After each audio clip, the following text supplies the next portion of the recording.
ഈ സ്റ്റോറി നിങ്ങൾക്ക് ഇഷ്ടപ്പെട്ടാൽ സബ്സ്ക്രൈബ് ചെയ്യുക.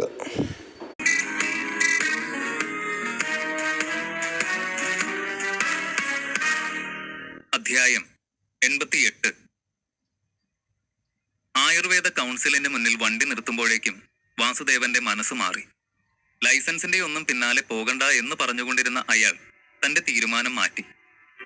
വാസുദേവൻ അങ്കിൾ ഒരു നല്ല ഡോക്ടറാ, ഉറപ്പായും ലൈസൻസ് തിരിച്ചു കിട്ടും. ശുഭപ്രതീക്ഷയോടെ അകത്തേക്ക് ചെല്ല്. ഡ്രൈവിംഗ് സീറ്റിൽ നിന്നിറങ്ങിക്കൊണ്ട് യദു പറഞ്ഞു. അവർ കാറിൽ നിന്നിറങ്ങി അല്പം മുന്നോട്ട് ചെന്നതും അവിടെ ഒരു ആൾക്കൂട്ടം കണ്ടു. ഏതോ സിനിമാ നടിയുടെയോ നടന്റെയോ വരവ് കാത്ത് ആരാധകർ നിൽക്കുന്നത് പോലെ വലിയ ബാനറിൽ മാളവിക നന്ദഗോപാൽ എന്നൊരു പേരും അവർ കണ്ടു. നമ്മൾ വന്നത് നല്ല ദിവസമാണെന്ന് തോന്നുന്നു, ഒട്ടും തിരക്കില്ല. യദു തമാശ രൂപേണ പറഞ്ഞു. ഈ മാളവിക നന്ദഗോപാൽ ആരാ? വലിയ സെലിബ്രിറ്റി ആണോ? അവരെ എന്തിനാ ആയുർവേദ കൗൺസിലിലേക്ക് ക്ഷണിച്ചിരിക്കുന്നത്? അനന്തൻ ചോദിച്ചു. നിനക്ക് മാളവിക നന്ദഗോപാലിനെ അറിയില്ലേ? ഞാൻ ടാക്സി ഡ്രൈവർ ആയിരുന്ന കാലത്ത് ടാക്സിയിൽ കയറുന്ന സമയത്ത് എല്ലാവരും ഈ മാളവിക നന്ദഗോപാലിന്റെ പാട്ട് പ്ലേ ചെയ്യാൻ പറയാറുണ്ട്. നിന്റെ അനിയത്തി പോലും അവരുടെ ഫാനാ. വാസുദേവൻ പറഞ്ഞു. വാസുദേവൻ പറഞ്ഞത് കേട്ട് യദു അനന്തനോട് മാളവിക നന്ദഗോപാലിനെ പറ്റി ബാക്കി കൂടി വിവരിച്ചു കൊടുത്തു. ആ കുട്ടിക്ക് വെറും 18 വയസ്സേ ഉള്ളൂ. ഈ ചെറുപ്രായത്തിൽ തന്നെ എത്ര പാട്ടുകളാണ് പാടി ഹിറ്റടിച്ചിട്ടുള്ളതെന്നറിയോ? പക്ഷെ ഇടയ്ക്ക് ഒരു ആക്സിഡന്റ് പറ്റി. അന്ന് തീർന്നു അവളുടെ ഡ്രീംസ് എന്നാ എല്ലാവരും വിചാരിച്ച്. പക്ഷെ ഫ്യൂച്ചർ പോയി എന്നെല്ലാവരും പറഞ്ഞിട്ടും അവള് ധൈര്യം കൈവിട്ടില്ല. ആ അവസ്ഥയൊക്കെ അതിജീവിച്ച് ഇപ്പോ മുൻപത്തേതിലും ഫേമസ് ആണ്. ഇന്നിപ്പോ അവളെ ഇവിടെ ആയുർവേദ കൗൺസിലിന്റെ തന്നെ പരിപാടിയായ തേജസ് വെൽഫെയറിന്റെ പ്രൊമോഷന് വേണ്ടി വിളിപ്പിച്ചതാവുന്ന എനിക്ക് തോന്നുന്നത്, യദു പറഞ്ഞു. അവിടെ ആളും ബഹളവും നോക്കി നിന്ന് നേരം കളയണ്ട എന്ന് കരുതി അവർ വേഗം അകത്തേക്ക് കയറി. അകത്ത് ചെന്നപ്പോൾ അവിടെയും ഒരു ആൾക്കൂട്ടം കണ്ടു. പക്ഷെ പുറത്തെ പോലെ അത്രയും തിരക്കില്ല. അവരുടെ നടുവിലായി നല്ല സുന്ദരിയായ ഒരു പെൺകുട്ടി. അവൾ തന്നെയാണ് മാളവിക നന്ദഗോപാൽ എന്ന് ആരും പറയാതെ തന്നെ അനന്തന് മനസ്സിലായി. യദുവിനെ തിരിച്ചറിഞ്ഞ ചിലർ അവനോട് വന്ന് കുശലം ചോദിച്ചു. ഭാർഗവൻ സാറിന്റെ ചെറുമകനല്ലേ? മുൻപൊരിക്കല് ഞാൻ കണ്ടിട്ടുണ്ട്. എന്താ ഇവിടെ? ഹലോ മിസ്റ്റർ യദു ഭാർഗവൻ, ഇന്നത്തെ മീറ്റിംഗിൽ പങ്കെടുക്കാൻ വന്നതാണോ? ഭാർഗവൻ സാർ വന്നിട്ടുണ്ടോ? ഇങ്ങനെ 3-4 ചോദ്യങ്ങളായപ്പോൾ തന്നെ യദു അവിടെ നിന്ന് വലിയാൻ ശ്രമിച്ചു. ഭാർഗവ ഗ്രൂപ്പിലെ ആണെന്ന് അറിയാവുന്നത് കൊണ്ട് മാത്രമാണ് ഇത്രയും സ്നേഹാദരങ്ങളോടെ അവർ പെരുമാറുന്നതെന്ന് അവൻ അറിയാം. പിന്നെ ബിസിനസിനെ പറ്റി എന്തെങ്കിലും ചോദിച്ചാൽ താൻ പെട്ടുപോകുമെന്ന കാര്യവും അവന് നല്ല ബോധ്യമുണ്ട്. പിന്നെ ഇവിടെ നിന്ന് സമയം കളഞ്ഞാൽ വന്ന കാര്യവും നടക്കില്ല. ഇതൊക്കെ ഓർത്താണ് യദു അവിടെ നിന്ന് പോകാൻ ഒരുങ്ങിയത്. ഞാനിവിടെ എന്റെ 2 ഫാമിലി ഫ്രണ്ട്സുമായിട്ട് വന്നതാ. 2 ആയുർവേദ ഡോക്ടേഴ്സാണ്. യദു അങ്ങനെ പറഞ്ഞ് തടി തപ്പി അനന്തനെയും കൊണ്ട് അവിടെ നിന്ന് പോകാൻ ഒരുങ്ങി. ഇത് കേട്ട് യദുവിന്റെ ഒപ്പമുള്ളത് ആരൊക്കെ എന്ന് ശ്രദ്ധിച്ച ഒരാൾക്ക് വാസുദേവനെ മനസ്സിലായി. അയാൾക്കൊപ്പമുള്ളവരോട് ശബ്ദമുയർത്തി പറഞ്ഞു. യദു സാറ് വെറുതെ തമാശ പറയുവാ. ഇയാളെ എനിക്കറിയാം. ആള് ഡോക്ടറൊന്നുമല്ല, ലൈസൻസ് ഒന്നും ഇല്ല ഇയാൾക്ക്. മുൻപൊരു ആയുർവേദ വൈദ്യൻ എന്തോ ആയിരുന്നു. പിന്നെ തറവാട്ടിൽ നിന്നും പുറത്താക്കി, ലൈസൻസും ഇല്ല. ഇപ്പോ ടാക്സി ഡ്രൈവർ ആണെന്നാ എന്റെ അറിവ്. പരിഹാസ രൂപത്തിൽ അത് പറഞ്ഞുകൊണ്ട് അയാൾ ആ ആളുകൾക്ക് മുന്നിലേക്ക് കയറി നിന്നു. കറുത്ത കട്ടി കണ്ണടയും ധരിച്ച് ഒരു 50 വയസ്സിന് മേലെ പ്രായമുള്ള ഒരു മനുഷ്യൻ. ഡയറക്ടർ വർമ്മ, നിങ്ങൾക്ക് ഇയാളെ അറിയോ? ഒരാൾ ചോദിച്ചു. അനന്തന്റെ കണ്ണുകൾ കുറുകി. കാരണം അത് അയാൾ തന്നെയായിരുന്നു. അനന്തന്റെ വല്യച്ഛൻ ചന്ദ്രദാസ് വർമ്മ. അവന്റെ അച്ഛന്റെ ലൈസൻസ് ക്യാൻസൽ ചെയ്ത മനുഷ്യൻ. അയാൾ അവരുടെ അടുത്തേക്ക് വന്നു. എന്തു പറ്റിയ അനിയ? എന്താ ഇങ്ങനെ നോക്കുന്നേ? എത്ര കാലമായി നമ്മൾ പരസ്പരം കണ്ടുമുട്ടിയിട്ട്? പിന്നെ എന്തൊക്കെയുണ്ട് വിശേഷങ്ങള്? ജീവിതമൊക്കെ എങ്ങനെ പോകുന്നു? അയാളുടെ ഓരോ ചോദ്യത്തിലും പറഞ്ഞിരിക്കുന്ന പരിഹാസം അവർക്ക് വ്യക്തമായി അറിയാം. വാസുദേവന് ദേഷ്യം അടക്കാൻ കഴിഞ്ഞില്ല. തന്റെ ജീവിതം ഇങ്ങനെയാക്കി തീർത്തിട്ട് ഇപ്പോൾ വന്നു നിന്ന് പരിഹസിക്കുന്നത് കണ്ടപ്പോൾ അയാളുടെ കോപം വർദ്ധിച്ചു. മിസ്റ്റർ വർമ്മ, നിങ്ങൾക്ക് എന്തെങ്കിലും അബദ്ധം പറ്റിയതാവും. നമ്മൾ തമ്മിൽ യാതൊരു ബന്ധവും എന്റെ അറിവിലില്ല. താങ്കൾ ഏത് ബന്ധത്തെ ആധാരമാക്കിയാണ് സംസാരിക്കുന്നത്? വാസുദേവൻ ചോദിച്ചു. എന്റെ പ്രിയപ്പെട്ട അനുജൻ ഈ ഏട്ടനെ ഓർക്കുന്നില്ലേ? എങ്കിൽ പോട്ടെ, എനിക്കതിൽ വിഷമമൊന്നുമില്ല. പക്ഷെ നിന്റെ ശരീരത്തിൽ ഇപ്പോഴും ഓടി നടക്കുന്ന രക്തം അത് വർമ്മ കുടുംബത്തിന്റെ തന്നെയല്ലേ? അതിലിപ്പോഴും മാറ്റമൊന്നുമില്ലല്ലോ. നിനക്ക് എന്നോടോ നമ്മുടെ കുടുംബത്തോടോ ദേഷ്യം തോന്നിയിട്ട് കാര്യമൊന്നുമില്ല. നിന്റെ ഭാഗത്തെ തെറ്റ് കാരണം തന്നെയാണ് നിന്നെ അന്ന് അച്ഛൻ വീട്ടിൽ നിന്ന് ഇറക്കി വിട്ടത്. ഇല്ലായിരുന്നുവെങ്കിൽ നമ്മൾ ഇരുവരും ചേർന്നാകുമായിരുന്നു നാഷണൽ ഹോസ്പിറ്റലിൽ എത്തുന്ന ലക്ഷക്കണക്കിന് രോഗികളെ ചികിത്സിക്കാൻ. എല്ലാം നീ തന്നെയാ കൊളവാക്കിയേ. ചന്ദ്രദാസ് പറഞ്ഞു. അത്രയും പറഞ്ഞു അനന്തനെ നോക്കി ഒന്ന് ഇരുത്തി ചിരിച്ച ശേഷം അയാൾ വീണ്ടും വാസുദേവനോട് പറഞ്ഞു, ഞാൻ നിന്റെ സഹോദരനൊക്കെ തന്നെയാണ്. പക്ഷെ ഞാനൊരു കാര്യം പറയാം. ഇവിടുത്തെ റൂൾസ് എന്നും റൂൾസ് തന്നെയാ. അനിയനാണെന്നോ അനന്തരവനാണെന്നോ ഉള്ള യാതൊരു പ്രിവിലേജും ഇവിടെ കിട്ടില്ല. ലൈസൻസ് ഇല്ലാത്ത സ്ഥിതിക്ക് സ്വയം ഡോക്ടറാണ് എന്ന് പറഞ്ഞ അപഹാസ്യനാവരുത്. അയാൾ വീണ്ടും വാസുദേവനെ കുത്തി പറഞ്ഞു. ചുറ്റും എന്താണ് സംഭവം എന്ന് പോലും മനസ്സിലാകാതെ നിൽക്കുന്നവരെ നോക്കി അയാൾ ചോദിച്ചു, എന്താ ഞാൻ പറഞ്ഞതിൽ എന്തെങ്കിലും തെറ്റുണ്ടോ? ഏയ്, എന്ത് തെറ്റ്? റൂൾസ് റൂൾസ് തന്നെയാണ്. അതിലെന്താ സംശയം? ഡയറക്ടറെ പ്രീതിപ്പെടുത്താൻ വേണ്ടി ഒരാൾ കാര്യം നേരെ മനസ്സിലാവാതെ വിളിച്ചു പറയുന്നത് കേട്ട് അനന്തന് പുച്ഛം തോന്നി. ലൈസൻസ് ക്യാൻസൽ ആയെങ്കിൽ പിന്നെ ഡോക്ടർ എന്ന് പറയുന്നത് എന്തിനാ? ആൾക്കാരെ പറ്റിക്കാനാ? ലൈസൻസ് ക്യാൻസൽ ആയാലും ഡോക്ടർ ഡോക്ടർ തന്നെയാ. പക്ഷേ വ്യാജ ഡോക്ടർ ആണെന്നേ ഉള്ളൂ. അതും പറഞ്ഞ് അവിടെ ഒരു പൊട്ടിച്ചിരി മുഴങ്ങി. പക്ഷേ യദുവിനെ പ്രീതിപ്പെടുത്തി ഭാർഗവ ഗ്രൂപ്പിൽ നിന്ന് എന്തെങ്കിലും കാര്യം സാധിക്കാനുള്ളവർ വാസുദേവനെ പരിഹസിക്കാൻ നിന്നില്ല. അതിപ്പോ യദു ഭാർഗവൻ സാറിന് അറിയാവുന്ന ആൾക്കാരല്ലേ. ഇതെന്തെങ്കിലും തെറ്റിദ്ധാരണയാവാനാണ് സാധ്യത, അല്ലേ സർ? ജെനുവിനായ എന്തെങ്കിലും ആവശ്യത്തിനാവും ഇവര് വന്നത്. അല്ലെങ്കിൽ യദു സാറ് കൂട്ടുവരുവോ? വാസുദേവന്റെ പക്ഷം പറയാനും ആളുകളുണ്ട് എന്ന് കണ്ട ചന്ദ്രദാസ് ഇടയ്ക്ക് കയറി. ഏയ്, അതൊക്കെ നിങ്ങളുടെ തോന്നല. സത്യം ഞാൻ പറഞ്ഞതാ. ഇവൻ വ്യാജ ഡോക്ടറാണ്. അല്ലെങ്കിൽ യദു പറയട്ടെ, ഇവർക്ക് ലൈസൻസ് ഉണ്ടോ ഇല്ലയോ എന്ന്. പാലും വെള്ളവും വേർതിരിച്ച് പോയാ മതി എല്ലാവരും, ചന്ദ്രദാസ് പറഞ്ഞു. അവിടെ നിന്നവർ അതൊരു വാഗ്വാദമായി മാറാതെ രംഗം ശാന്തമാക്കാൻ ശ്രമിച്ചു. അല്ലായിരുന്നുവെങ്കിൽ രണ്ടു കൂട്ടരും പവർഫുൾ ആയത് കാരണം ആരുടെയും പക്ഷം ചേരാൻ കഴിയാതെ ആളുകൾ വലഞ്ഞു പോയേനെ. വാസുദേവന്റെ മുഖം ഇരുണ്ട് കണ്ടപ്പോൾ തന്നെ ചന്ദ്രദാസിന് സന്തോഷമായി. അയാൾ നേരെ അനന്തന്റെ അടുത്തേക്ക് ചെന്നു. നിന്നെ കണ്ടതിൽ എനിക്ക് സന്തോഷമുണ്ട്. എത്ര നാള് കോമയിൽ കിടന്നതാണ്. മരിച്ചുപോയി എന്ന് വരെ ഞാൻ പറഞ്ഞു കേട്ടു. ആ ജീവശവമായിട്ട് കിടക്കുക എന്ന് പറഞ്ഞാൽ അത് മരണത്തെക്കാളും കഷ്ടമാണല്ലോ. നീ എഴുന്നേറ്റത് മഹാഭാഗ്യം. പക്ഷേ നീ 2 വർഷം മുൻപ് ആക്സിഡന്റ് പറ്റാതെയും കിടപ്പിലാകാതെയും ഞങ്ങളോടൊപ്പമാണ് കഴിഞ്ഞതെങ്കിൽ ഇപ്പൊ നീ രാജീവിന്റെ ഒപ്പം ലോകം കീഴടക്കിയെന്നെ. അവൻ തിരിച്ചു വരുമ്പോ നിങ്ങൾക്ക് പരസ്പരം കാണാം. ഇങ്ങനെയൊക്കെ നടന്നാ മതിയോ? ജീവിതത്തിൽ എങ്ങനെ സക്സസ് ആവണമെന്ന് അവൻ നിനക്ക് പറഞ്ഞു തരും, അയാൾ അഭിമാനത്തോടെ പറഞ്ഞു. നിങ്ങളുടെ നല്ല മനസ്സിന് നന്ദി. ഇനിയിപ്പോ ഞാൻ ആഗ്രഹിച്ചില്ല എങ്കിൽ പോലും ഞങ്ങൾ തമ്മിൽ കാണാനാണ് വിധിയെങ്കിൽ കണ്ടേ പറ്റൂ. അനന്തൻ പറഞ്ഞത് കേട്ട് ചന്ദ്രദാസ് മുഖം ചുളിച്ചു നോക്കി. അപ്പോഴാണ് സുരഭി അവിടേക്ക് വരുന്നത്. അയാളുടെ അരികിലെത്തിയതും അവൾ ചിരിച്ചുകൊണ്ട് പറഞ്ഞു, അങ്കിൾ, ടൈമായി, പോവാം. അവൾ പറഞ്ഞതും അയാൾ വാച്ചിൽ നോക്കി സമയമായി എന്ന് ഉറപ്പുവരുത്തിക്കൊണ്ട് മുന്നോട്ട് നടന്നു. അനന്തനെ അവിടെ കണ്ട സുരഭി തെളിഞ്ഞ മുഖത്തോടെ അവനോട് പറഞ്ഞു, ഒടുവിൽ നീ വന്നല്ലോ. അല്ലേലും അതങ്ങനെയാ. നിനക്ക് വൈകിയേ ബോധം ഉദിക്കുള്ളൂ. ഇപ്പോഴെങ്കിലും നല്ല ബുദ്ധി തോന്നിയല്ലോ നിനക്ക്, സുരഭി പറഞ്ഞു. യദു അവൾ ഇതെന്താണ് ഉദ്ദേശിക്കുന്നതെന്നറിയാതെ അനന്തനെ നോക്കി. അവനൊന്നുമില്ല എന്ന് കണ്ണടച്ച് കാണിച്ചു. അവിടെ നിന്ന് എല്ലാവരോടുമായി സുരഭി ഉച്ചത്തിൽ സംസാരിച്ചു.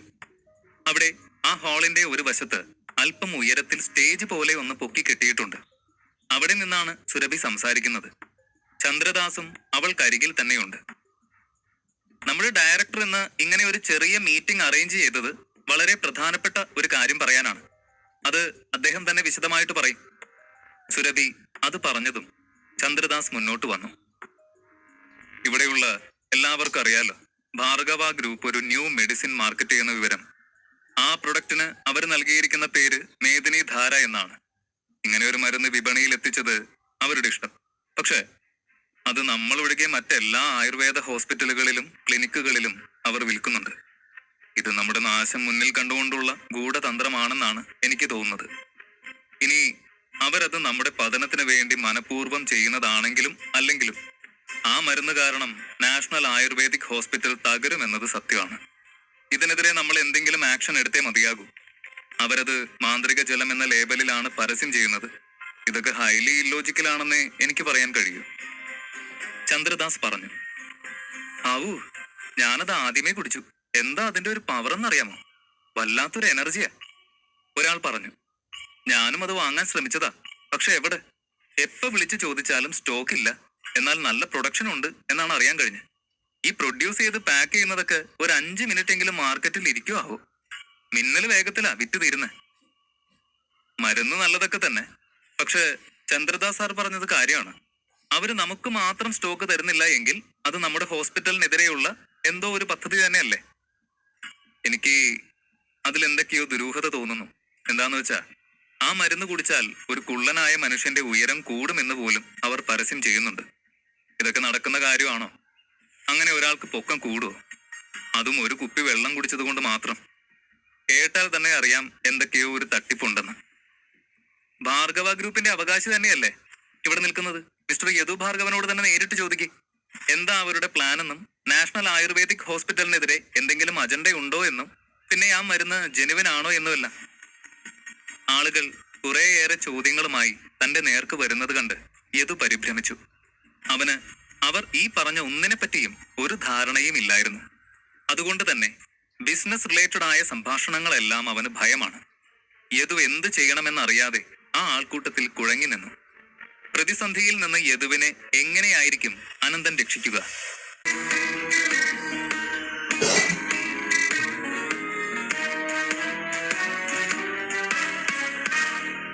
അധ്യായം 89. ആയുർവേദിക് കൗൺസിലിൽ എത്തിയ അനന്തനും വാസുദേവനും യദുവും സുരഭി അറേഞ്ച് ചെയ്ത മീറ്റിംഗിൽ പങ്കെടുത്തു. അവിടെ വെച്ച് മേദിനി ധാര എന്ന മരുന്ന് മാർക്കറ്റ് ചെയ്യുന്ന ഭാർഗവ ഗ്രൂപ്പ് അതെന്തെങ്കിലും ഗൂഢമായ ഉദ്ദേശത്തോടെയാണോ ചെയ്യുന്നത് എന്ന ചോദ്യം ഉയർന്നു. ഭാർഗവ ഗ്രൂപ്പിലെ യദു ഇവിടെ നിൽപ്പില്ലേ, അവനോട് ചോദിച്ചാൽ പോരെ എന്ന ആളുകളുടെ അഭിപ്രായം കേട്ട യദു ആകെ പരിഭ്രമിച്ചു. ആളുകളുടെ കണ്ണുകളെല്ലാം തന്റെ നേർക്കാണ് വരുന്നത് എന്ന് കണ്ട യദു പിന്നെ ഒന്നും നോക്കിയില്ല. രണ്ടും കൽപ്പിച്ച് ഇങ്ങനെ പറഞ്ഞു. ഏയ്, എന്നെന്തിനിങ്ങനെ നോക്കുന്നത്? ഇതൊക്കെ ബിസിനസ് കാര്യങ്ങളല്ലേ. എനിക്ക് അതിനെപ്പറ്റി ഒന്നും യാതൊരു ഐഡിയ ഇല്ല. ഞാൻ ഇവിടെ വന്നത് തന്നെ മാളവിക നന്ദഗോപാലിനെ കാണാൻ വേണ്ടിയാ. എല്ലാവർക്കും അറിയാലോ, മുത്തശ്ശൻ എന്നെ ബിസിനസ് ഏൽപ്പിച്ചിട്ടില്ല എന്ന്. എന്നോട് വേണമെങ്കിലും നല്ല ടോപ്പ് ക്ലാസ് വൈൻ, ബിയർ ഇതൊക്കെ ഏത് ബാറിൽ കിട്ടുമെന്ന് ചോദിച്ചു. അതൊക്കെ ഞാൻ നല്ല മണി പോലെ പറഞ്ഞു തരും. യദു ഒരു മടിയും ഇല്ലാതെ പറഞ്ഞു. യദു ഒരു ചമ്മലും ഇല്ലാതെയാണ് അത് പറഞ്ഞതെങ്കിലും കേട്ടു നിന്നവരൊക്കെ അല്പം ജാളിതയോടെ പരസ്പരം നോക്കി. അന്നാട്ടിലെ ഒട്ടുമിക്ക ആളുകൾക്കും അറിയാവുന്ന കാര്യമാണ് ഭാർഗവ ഫാമിലിയിൽ വഴി പിഴച്ചു പോയൊരു സന്താനമാണ് യദു ഭാർഗവനെന്ന്. നല്ല വെറൈറ്റി ഫുഡ്, വില കൂടിയ കാറുകൾ, നല്ല സുന്ദരികളായ പെൺകുട്ടികൾ, ഇവയൊക്കെയാണ് യദുവിന്റെ വീക്ക്നെസ്. അത് നന്നായി അറിയാമായിരുന്നിട്ടും അവനോട് തന്നെ ബിസിനസ്സുമായി ബന്ധപ്പെട്ട കാര്യം ചോദിക്കാൻ ചെന്ന മണ്ടത്തരം ഓർത്താണ് അവിടെയുള്ളവർക്കെല്ലാം നാണക്കേട് തോന്നിയത്. അവരിങ്ങനെ ആലോചിച്ച് നിൽക്കുമ്പോഴാണ് സുരഭി വീണ്ടും അവരുടെ ശ്രദ്ധ ആകർഷിച്ചത്. ശ്രദ്ധിക്കൂ, ഞാൻ പറഞ്ഞു കഴിഞ്ഞിട്ടില്ല. പ്രകൃതിയുടെ സത്തെടുത്താണ് ഈ മരുന്ന് അവർ നിർമ്മിച്ചിരിക്കുന്നത്. അങ്ങനെയാണ് അവർ അവകാശപ്പെടുന്നത്. അങ്ങനെയാണെങ്കിൽ തന്നെ അതൊക്കെ സാധ്യമാകുന്ന കാര്യങ്ങളാണോ? പോരാത്തതിന് നല്ല വിലയുമാണ് ആ മരുന്നിന് ഇപ്പോൾ തന്നെ. അപാര ഡിമാൻഡും. കാശുള്ളവരെ പൊട്ടന്മാരാക്കുകയാണോ അവര്? മറ്റൊരു കാര്യം കൂടി ചിന്തിക്കുക. ഈ മരുന്ന് വിപണിയിൽ എത്തിയതിൽ പിന്നെ ഒട്ടുമിക്ക ആയുർവേദ ഹോസ്പിറ്റലുകളിലും രോഗികളുടെ എണ്ണത്തിൽ വല്ലാത്ത കുറവ് സംഭവിച്ചിരിക്കുന്നു. ഞങ്ങളുടെ നാഷണൽ ഹോസ്പിറ്റലിൽ ഉൾപ്പെടെ. നിങ്ങളുടെയൊക്കെ ക്ലിനിക്കുകളിലും ഹോസ്പിറ്റൽസിലും ഇതേ അവസ്ഥയായിരിക്കുമല്ലോ. സുരഭി ചോദിച്ചത് കേട്ട എല്ലാവരും അതിനോട് യോജിച്ചു. ശരിയാണ്, കഴിഞ്ഞ ദിവസങ്ങളിൽ ആശുപത്രിയിൽ എത്തുന്ന രോഗികളുടെ എണ്ണം വല്ലാതെ കുറഞ്ഞിട്ടുണ്ട്. അവരുടെയൊക്കെ മുഖഭാവം മാറുന്നത് കണ്ട് സുരഭി തുടർന്നു. ഞാൻ 100% സത്യമാണെന്ന് കൺഫേം ചെയ്ത ശേഷമാണ് നിങ്ങളുമായിട്ട് ഈ ന്യൂസ് ഷെയർ ചെയ്യുന്നത്. ഈ പ്രകൃതിയുടെ സത്ത് എന്നവര് പറയുന്ന മേദിനി ധാര ഹെൽത്ത് ഡ്രിങ്ക് അത് ഭാർഗവ ഗ്രൂപ്പിന്റെ സ്വന്തമല്ല എന്നാണ് എനിക്ക് കിട്ടിയ വിവരം. അത് ഈ നാട്ടിലേക്ക് തിരികെ വന്ന മഹായോഗിയായ ഒരാളിന്റെ മാന്ത്രിക ശക്തിയിൽ തയ്യാറാക്കിയ ജലമാണ്. ജനങ്ങൾ ആ വ്യക്തിയെ മഹാഗുരുവായി അംഗീകരിച്ചു കഴിഞ്ഞു.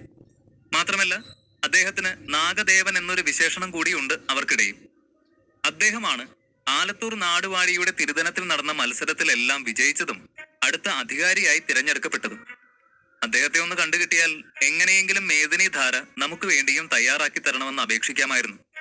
നമ്മളും മേദിനി ധാര സ്വയം തയ്യാറാക്കി വിറ്റാൽ മാത്രമേ ഇനി നമുക്ക് ഭാർഗവ ഗ്രൂപ്പിന് മേലെ പ്രോഫിറ്റ് നേടാനും ഇപ്പോഴത്തെ ഈ നഷ്ടം നികത്താനും കഴിയൂ. സുരഭി പറയുന്നത് കേട്ട് അനന്തന്റെ കണ്ണു തള്ളി. കാരണം അല്പം മുൻപാണ് അവൾ ഈ മരുന്ന് വിശ്വാസയോഗ്യമല്ല എന്നും ഭൂമിയുടെ സത്തെടുത്ത് ആർക്കും മരുന്ന് നിർമ്മിക്കാൻ കഴിയില്ല എന്നും ഭാർഗവ ഗ്രൂപ്പ് തട്ടിപ്പാണെന്നുമൊക്കെ പറഞ്ഞത്. അതിനുശേഷം ഭാർഗവ ഗ്രൂപ്പ് കാരണം അവർക്ക് ബിസിനസ്സിൽ സംഭവിച്ച നഷ്ടം നികത്തണമെങ്കിൽ തങ്ങളും മേദിനി ധാര തയ്യാറാക്കി വിൽക്കണമെന്ന് പറയുന്നത്. കാര്യം നിലപാടില്ലായ്മയാണ് എങ്കിലും ബിസിനസ് വളർത്തിയെടുക്കാൻ അവളുടെ ഈ നിമിഷങ്ങൾ കൊണ്ട് കളം മാറ്റി ചവിട്ടാനുള്ള കഴിവ് മാത്രം മതി എന്നവൻ ഓർത്തു. അനന്തൻ ഇങ്ങനെ ഓരോന്ന് ആലോചിച്ചു നിൽക്കുന്നതിനിടയിലാണ് അവിടെ നിന്നവരിൽ ആരോ ഒരാൾ വിളിച്ചു പറഞ്ഞത്, ഈ നാഗദേവൻ എന്നറിയപ്പെടുന്ന ആ വ്യക്തിയെ പറ്റി ഞാനും ചില കഥകൾ കേട്ടിരുന്നു. അയാൾക്ക് സത്യത്തിൽ ഭൂമിയുടെ സത്ത് വലിച്ചെടുത്ത് മരുന്ന് തയ്യാറാക്കാൻ പറ്റുമെങ്കിൽ നമുക്ക് അയാളെ കണ്ടെത്തിയേ പറ്റൂ. അയാൾ പറഞ്ഞത് കേട്ട സുരഭി അല്പം ഗൗരവത്തോടെ പറഞ്ഞു, ഇപ്പോൾ ഈ നിമിഷം പോലും നമ്മുടെ ആളുകൾ അതിനുവേണ്ടി പരിശ്രമിക്കുന്നുണ്ട്. പക്ഷേ അദ്ദേഹത്തെ കണ്ടെത്തുക എന്നത് അത്ര സിമ്പിൾ അല്ല. ഇപ്പോൾ തന്നെ നമുക്ക് സന്ദർശനം അനുവദിച്ച് നൽകിയിട്ടുള്ള എല്ലാ മഹാഗുരുക്കളുടെ അടുത്തും ചെന്ന് ആളെപ്പറ്റി അന്വേഷിച്ചു. എന്നാൽ ആർക്കും തന്നെ ഇങ്ങനെ ഒരാളെ പറ്റി കേട്ടുകേൾവി പോലും ഇല്ല എന്നതാണ് അതിശയം. പക്ഷേ എനിക്ക് നിരാശയില്ല. നിങ്ങളുടെ രാജീവ് വർമ്മ തിരികെ വരുമ്പോൾ ഈ പ്രശ്നത്തിന് ഉറപ്പായും ഒരു പരിഹാരം കണ്ടെത്തും. രാജീവേട്ടനെ ഞാൻ കോണ്ടാക്ട് ചെയ്യാൻ ശ്രമിച്ചിരുന്നു. അവൈലബിൾ അല്ല എന്നാണ് അറിയാൻ കഴിഞ്ഞത്. നമുക്ക് കാത്തിരിക്കാം, സുരഭി പറഞ്ഞു. ഇതൊക്കെ കേട്ട് അവിടെ നിന്ന മറ്റെല്ലാവരും തീവ്രമായ ചർച്ചയിൽ ഏർപ്പെടുമ്പോൾ അനന്തൻ മാത്രം വെറുതെ മൗനമായി നിന്നു. യദുവിനും എന്തൊക്കെയോ കാര്യങ്ങൾ വ്യക്തമാക്കാനുണ്ട്. അനന്തനോട് ചോദിക്കാൻ ഒരുങ്ങിയപ്പോൾ അവൻ കാര്യമായ ചിന്തയിലാണ്. യദു അവനെ ശല്യം ചെയ്യാതെ മൗനം പാലിച്ചു. ഈ അനന്തൻ ഇതെന്താ ഇത്രയ്ക്ക് ആലോചിക്കുന്നേ? എല്ലാവരും ആ നാഗദേവനെ പറ്റി ഘോരമായി ചർച്ച ചെയ്യാം. ഇയാൾ മറ്റേതോ ലോകത്തും. എന്തൊരു മനുഷ്യനാണോ എന്തോ യദു മനസ്സിൽ കരുതി. പരസ്പരം സംസാരിച്ചു നിന്നവരൊക്കെ ചന്ദ്രദാസ് എന്തോ പറയാൻ തുടങ്ങുകയാണ് എന്ന് കണ്ട് വീണ്ടും അവിടേക്ക് ശ്രദ്ധിച്ചു. അയാൾ പ്രൊജക്ടർ ഓൺ ചെയ്തു. ഇനി ഞാൻ പറയാൻ പോകുന്ന കാര്യം അല്പം സീരിയസ് ആയിട്ട് വേണം എല്ലാവരും കേൾക്കാൻ. എന്റെ അഭിപ്രായത്തിൽ നാഗദേവനെ തിരഞ്ഞ് സമയം കളയുന്നതിലും നല്ലത് നമ്മൾ ഹോസ്പിറ്റൽ കാര്യങ്ങളിൽ അല്പം കൂടി ശ്രദ്ധിക്കുന്നതാണ്. മേദിനി ധാര ഇപ്പോൾ തന്നെ ആയിരക്കണക്കിന് ആളുകൾ വാങ്ങി ഉപയോഗിച്ചു കഴിഞ്ഞു. അതുകൊണ്ട് തന്നെ ഇനി നാഗദേവനെ കണ്ടുപിടിച്ച് നമുക്ക് വേണ്ടി മരുന്ന് തയ്യാറാക്കാനായി സമ്മതിപ്പിച്ച് അത് മാർക്കറ്റ് ചെയ്തു വരുമ്പോഴേക്കും ഇനി അത് കുടിക്കാൻ ബാക്കിയുള്ളവർ കൂടി ഭാർഗവ ഗ്രൂപ്പിൽ നിന്നും വാങ്ങി കുടിച്ചു കഴിയും. സോ നമ്മൾ അതിന്റെ പിന്നാലെ പോകുന്നത് മണ്ടത്തരമാണ് എന്നാണ് എന്റെ അഭിപ്രായം. നാഗദേവനെ അന്വേഷിക്കുന്നവർ അത് തുടരട്ടെ. നമുക്ക് ഹോസ്പിറ്റൽ ഫെസിലിറ്റീസ് കുറച്ചുകൂടി ഇംപ്രൂവ് ചെയ്യുന്നതിൽ ശ്രദ്ധിക്കാം. നിങ്ങൾ ഡോക്ടർമാരെ എല്ലാം പുതിയ ചില ട്രീറ്റ്മെന്റ് മെത്തേഡ്സ് പഠിപ്പിക്കാൻ ഞങ്ങൾ റെഡിയാണ്. അതുപോലെ തന്നെ ഞങ്ങൾ പുതിയ ആയുർവേദ മാഗസിൻ ഉടനെ പുറത്തിറക്കുകയും ചെയ്യുന്നുണ്ട്. അയാൾ ഇത് പറഞ്ഞു തീർന്നതും പ്രൊജക്ടർ സ്ക്രീനിൽ 2 വലിയ പുസ്തകങ്ങൾ തെളിഞ്ഞു. അതിന്റെ പുറം ചട്ടയും സൂം ചെയ്ത് കാണിച്ചു. ആ ചിത്രങ്ങൾ കണ്ട നിമിഷം തന്നെ അനന്തനും വാസുദേവനും ആ പുസ്തകങ്ങൾ തിരിച്ചറിഞ്ഞു. അനന്തൻ എഴുതിയ അതേ പുസ്തകങ്ങളാണ് അവ. ഇത് കണ്ടതും വാസുദേവൻ അനന്തനോട് ചോദിച്ചു, മോനെ, നിനക്ക് ആ ബുക്സ് എവിടെന്നാ കിട്ടിയത്? നമ്മുടെ തറവാട്ടിൽ നിന്ന് എങ്ങാനും നീ എടുത്തു വെച്ചിരുന്നതോ മറ്റോ ആണോ? അയാൾ പരിഭ്രമത്തോടെ ചോദിച്ചു. അയാൾ കരുതിയത് വീട്ടിൽ നിന്ന് പുറത്താക്കുന്നതിന് മുൻപെങ്ങാനും അനന്തൻ ഇത് അബദ്ധത്തിൽ എടുത്തു വെച്ചതോ മറ്റോ ആയിരുന്നുവെങ്കിൽ ഇപ്പോൾ ഇത് അവിടെ ഇല്ല എന്നോ അനന്തനാണ് എടുത്തതെന്നോ അവരറിഞ്ഞാൽ അതുറപ്പായും വലിയ പ്രശ്നമാകും. അതാണ് അയാൾ ആ പുസ്തകങ്ങൾ കണ്ടതും ടെൻഷനായത്. അച്ഛൻ പേടിക്കണ്ട, ഇത് ഞാൻ എങ്ങു നിന്നും മോഷ്ടിച്ചതൊന്നുമല്ല. ഇവ നമ്മുടെ ക്ലിനിക്കിൽ നിന്നും മോഷണം പോയവയാണ്. എങ്ങനെയാണ് പോയതെന്ന് ഇനി കണ്ടെത്തണം. അനന്തൻ പറഞ്ഞത് കേട്ട വാസുദേവൻ ഞെട്ടി. ഈ പുസ്തകങ്ങൾ അനന്തന്റെ സ്വന്തമാണ് എന്ന് അപ്പോഴാണ് അയാൾ അറിയുന്നത്. എന്താ മോനെ നീ പറയുന്നേ? ഈ പുസ്തകങ്ങൾ നമ്മുടെ കയ്യിൽ നിന്ന് ഇവര് മോഷ്ടിച്ചതാണെന്നോ? അയാൾക്ക് ദേഷ്യവും സങ്കടവും അടക്കാനായില്ല. അനന്തൻ എവിടെ നിന്നോ വായിച്ചു മനസ്സിലാക്കിയ മരുന്നു കൂട്ടുകളും ചികിത്സാ വിദ്യകളുമാണ് അതെന്നായിരുന്നു താൻ കരുതിയതെങ്കിലും അതൊരു നിധി പോലെയായിരുന്നു ഹോസ്പിറ്റലിലെ മറ്റ് സ്റ്റാഫ് എല്ലാവരും കരുതിയത്. അനന്തൻ സ്വയം എഴുതിയ പുസ്തകങ്ങളാണെന്നും അത് പബ്ലിഷ് ചെയ്താൽ നമ്മുടെ ക്ലിനിക്കിന് നല്ല പേരും പ്രശസ്തിയുമായിരിക്കുമെന്നും നഴ്സുമാരൊക്കെ പറഞ്ഞത് ഓർത്ത് അയാൾക്ക് വിഷമമേറി. ചന്ദ്രദാസ് അനന്തനെയും വാസുദേവനെയും നോക്കി നിഗൂഢമായ ഒരു ചിരി ചിരിച്ചുകൊണ്ട് തുടർന്നു. ഇനി ഞാൻ നിങ്ങൾക്ക് ഇതിൽ മെൻഷൻ ചെയ്തിരിക്കുന്ന ചില ടെക്നിക്സ് സിമ്പിളായി ചില അനിമേഷൻ വീഡിയോസിലൂടെ കാണിച്ചു തരാം. അയാൾ വീഡിയോ പ്ലേ ചെയ്തു. അനന്തൻ ജഗനെ ചികിത്സിക്കാൻ ഉപയോഗിച്ചതുപോലെ സിൽവർ നീഡിൽസ് വെച്ച് ചെയ്യുന്ന ഒരു ശസ്ത്രക്രിയയുടെ അനിമേഷൻ വീഡിയോ കണ്ട് അവിടെ നിന്നവരെല്ലാം ഞെട്ടി. ഇതെങ്ങനെയാണ് ഇത്ര എളുപ്പത്തിൽ ഒരു സർജറി കഴിഞ്ഞത്? ഇത് പോസിബിൾ ആണോ? ഈ അനിമേഷൻ കാണുമ്പോ വളരെ എളുപ്പം, പക്ഷെ ഇതിപ്പോ റിയാലിറ്റിയിൽ വരുമ്പോ പേഷ്യന്റ് അത്ര സേഫ് ആണോ? അതുമല്ല, ഈ വീഡിയോയിൽ കാണുന്ന നീഡിൽസ് എന്ത് മെറ്റീരിയൽ ആണ്? പിന്നെ ഈ പച്ചമരുന്നുകള് അതെല്ലാം അവൈലബിൾ ആയിട്ടുള്ളത് തന്നെയാണോ? ഇങ്ങനെ പലതരം ചോദ്യങ്ങളും അവർ പരസ്പരം ചോദിച്ചു. അതുപോലെ തന്നെ വർമ്മ ഫാമിലി എന്തിനാണ് ഈ വിദ്യകൾ ഇങ്ങനെ പരസ്യപ്പെടുത്തിയത് എന്നൊരു ചോദ്യവും ചിലരുടെയൊക്കെ മനസ്സിൽ ഉയർന്നു. ഇത്രയും അപൂർവമായ ചികിത്സാ രീതികളൊക്കെ കയ്യിലുണ്ടെങ്കിൽ അത് സ്വന്തം ഹോസ്പിറ്റലിൽ മാത്രം ഉപയോഗിക്കാതെ ആരും ഇങ്ങനെ പരസ്യമാക്കില്ല. അതിൽ ചിലർക്കൊക്കെ ആശ്ചര്യം തോന്നി. ചന്ദ്രദാസ് മറ്റ് ചില ചികിത്സാ മുറകളും അവർക്ക് വിശദീകരിച്ചു കൊടുത്തു. എല്ലാം കണ്ടുകഴിഞ്ഞ് അവരിൽ പലർക്കും അതിശയമായിരുന്നു. ഇങ്ങനെയും ചികിത്സകൾ നിലവിലുണ്ടായിരുന്നുവെങ്കിൽ എന്തുകൊണ്ട് ഇത്രയും നാൾ അതാരും അറിയാതെ പോയി എന്നായിരുന്നു അവരുടെയൊക്കെ ചിന്ത. ചന്ദ്രദാസ് സാർ, ഇങ്ങനെയുള്ള ട്രീറ്റ്മെന്റ്സ് ഇവിടെ ഇംപ്ലിമെന്റ് ചെയ്താൽ പേഷ്യൻസിന്റെ റിക്കവറി വളരെ സ്പീഡിലായിരിക്കും. അതുപോലെ തന്നെ നല്ല റിസൾട്ട് കിട്ടുമ്പോൾ പേഷ്യൻസിന്റെ കുത്തൊഴുക്കുമായിരിക്കും നമ്മുടെ ഹോസ്പിറ്റലിലേക്ക്. അവരുടെ ഈ അഭിപ്രായം ചന്ദ്രദാസിനെയും സുരഭിയെയും സന്തോഷിപ്പിച്ചു. ഈ 2 പുസ്തകങ്ങൾ കൊണ്ട് അവരുടെ നാഷണൽ ഹോസ്പിറ്റൽ ലോകത്തിലെ തന്നെ നമ്പർ 1 ആകാൻ പോകുന്നു. അവർക്ക് ആഹ്ലാദം അലതല്ലി. ഒരു കാര്യം എല്ലാവരോടുമായി പറയുന്നു, ഈ ആയുർവേദ ചികിത്സാ രീതികളൊക്കെയും നമ്മുടെ ഹോസ്പിറ്റൽ ഡിപ്പാർട്ട്മെന്റിന് പുറത്തു പോകരുത്. നാഷണൽ ഹോസ്പിറ്റലിലും ഞങ്ങൾ സ്പോൺസർ ചെയ്യുന്ന ഡിസ്പെൻസറികളിലും മാത്രമേ ഇത്തരം ടെക്നിക്സ് യൂസ് ചെയ്യാവൂ. പുറമേക്കാർക്ക് അതിന് അനുവാദമില്ല. ചന്ദ്രദാസ് അയാളുടെ നയം വ്യക്തമാക്കി. അയാൾ പറഞ്ഞത് കേട്ട യദുവും വാസുദേവനും അനന്തനും പരസ്പരം നോക്കി. 3 ആളുടെയും മുഖം ദേഷ്യം കൊണ്ട് ചുവന്നു. തങ്ങൾ 3 ആളെയുമാണ് അയാൾ പുറമേക്കാർ എന്ന് ഉദ്ദേശിച്ചതെന്ന് അവർക്ക് മനസ്സിലായി. ഇൻഡയറക്റ്റായി പുറത്തു പോകാൻ തന്നെയാണ് അയാൾ ഉദ്ദേശിച്ചതെന്ന് തിരിച്ചറിഞ്ഞ വാസുദേവന് ദേഷ്യം നിയന്ത്രിക്കാനായില്ല. അയാൾ പൊട്ടിത്തെറിച്ചു. ചന്ദ്രദാസ് വർമ്മ, താൻ ഞങ്ങളുടെ ആയുർവേദിക് ബുക്സ് മോഷ്ടിച്ചതും പോരാ, ഒരു ഉളുപ്പുമില്ലാതെ ഞങ്ങളോട് ഇവിടെ നിന്നും ഇറങ്ങിപ്പോവാൻ പറയുന്നോ? തനിക്ക് ഇതിനുള്ള പണി ഉറപ്പായിട്ടും കിട്ടും, കാത്തിരുന്നോ? അയാൾ പറഞ്ഞു. ഇത് കേട്ടതും ചന്ദ്രദാസിന്റെ മുഖത്ത് ദേഷ്യത്തിന് പകരം ചിരിയാണ് വന്നത്. അയാൾ അത്ര നേരം കാത്തിരുന്നത് ഈ ഒരു നിമിഷത്തിന് വേണ്ടിയായിരുന്നു എന്ന് മുഖത്തെ ആവേശത്തിൽ നിന്ന് വ്യക്തം. എന്താ, ഈ മാഗസിൻസ് തന്റെ ആണെന്നോ? ഞങ്ങൾ മോഷ്ടിച്ചതാണ് പോലും. എന്തെങ്കിലും തെളിവുണ്ടായിട്ടാണോ ഈ പുലമ്പുന്നത്? നിന്നെ പണ്ട് തറവാട്ടിൽ നിറക്കി വിട്ടതിന്റെ പക ഇങ്ങനെയാണോ തീർക്കുന്നത്? നാണമില്ലല്ലോ. ചന്ദ്രദാസ് പറഞ്ഞത് കേട്ട വാസുദേവൻ ഒരു നിമിഷം നിശ്ചലമായി നിന്നു. ആ പുസ്തകങ്ങൾ തന്റേതാണ് എന്ന് തെളിയിക്കാൻ തെളിവുകൾ ഒന്നുമില്ല എന്നത് ഒരു നടുക്കത്തോടെയാണ് അയാൾ തിരിച്ചറിഞ്ഞത്.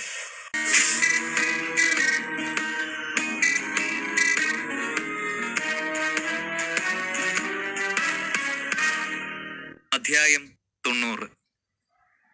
തന്റെ പുസ്തകങ്ങൾ മോഷ്ടിച്ചതിന് ചന്ദ്രദാസിനെ ചോദ്യം ചെയ്ത വാസുദേവനെ അയാൾ അപമാനിച്ചു. പണ്ട് തറവാട്ടിൽ നിന്ന് ഇറക്കിവിട്ടതിന്റെ ദേഷ്യം തീർക്കാൻ വേണ്ടിയാണ് ഇങ്ങനെയുള്ള ആരോപണങ്ങൾ ഉന്നയിക്കുന്നത് എന്ന് ചന്ദ്രദാസ് അവിടെ നിന്നവരെ പറഞ്ഞു വിശ്വസിപ്പിച്ചു. ഇത് വെറുതെ വർമ്മ ഫാമിലിയിലുള്ളവരെ കരിവാരി തേക്കാൻ വേണ്ടിയുള്ള പരിപാടിയാവും. അല്ലാതെ പിന്നെ അല്ലേലും തറവാട്ടിൽ നിന്ന് ഇറക്കിവിട്ടതിന്റെ ദേഷ്യം കാണാതിരിക്കോ?